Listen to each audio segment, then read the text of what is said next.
Hello, and welcome to Storytime. I'm Jason, just Jason. And today's Storytime is brought to you by PNC and the City of Seattle Office of Arts and Culture. Today we have a story about one of my personal favorites, Stevie Wonder. It's called Little People, Big Dreams, Stevie Wonder. It's written by Maria Isabel Sanchez Vegara, and it's illustrated by Melissa Lee Johnson. One spring, a little child with a shiny smile was born in Michigan. His name was Stevie, and he became blind a few days after he was born. He wouldn't grow to see the beautiful world around him, but he would feel it and hear it. His family moved to Detroit, and Stevie had to stay home a lot. To help pass the time, he began banging on pots and pans. Soon he was playing his uncle's harmonica and his neighbor's old piano. When Stevie heard people playing music in the street, he stopped and introduced himself. Clicking his fingers, he joined the party with a joyful voice, while John played the bongos.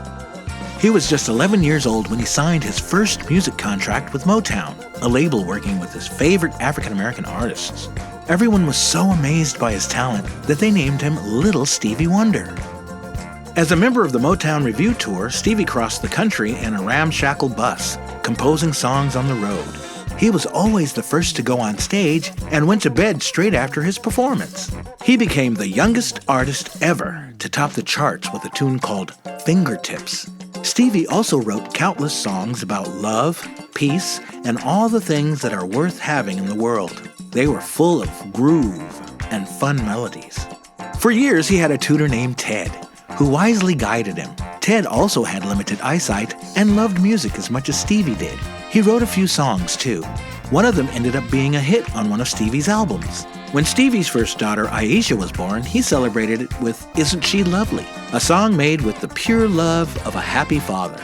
You can even hear Stevie bathing his daughter in its closing moments. One day, Stevie was badly hurt in a car accident. He fell asleep for 4 long days and only woke up when his good friend Ira was visiting. When Ira started singing a gospel song, Stevie began to tap his fingers to the beat. Stevie was committed to his community. To support those who wanted the birthday of Martin Luther King Jr. to become a national holiday, he created a song. It was so full of joy that people still celebrate birthdays by singing it. From rhythm and blues to soul, from funk to pop, Stevie played everything. He made the music for a movie and won an Oscar for it. He first recorded I Just Called to Say I Love You over the telephone. With 25 Grammy Awards, he is one of the most celebrated artists of all time.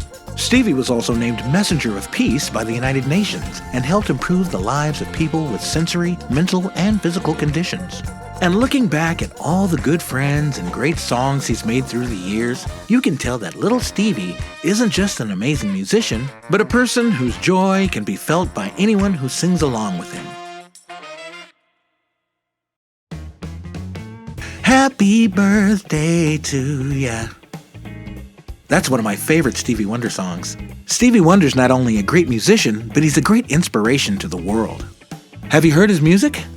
If you haven't, it's worth looking into. If you have, you probably enjoyed as much as I do. Well, that's it for today's story time, and until next time, see ya. Isn't she lovely, made from love?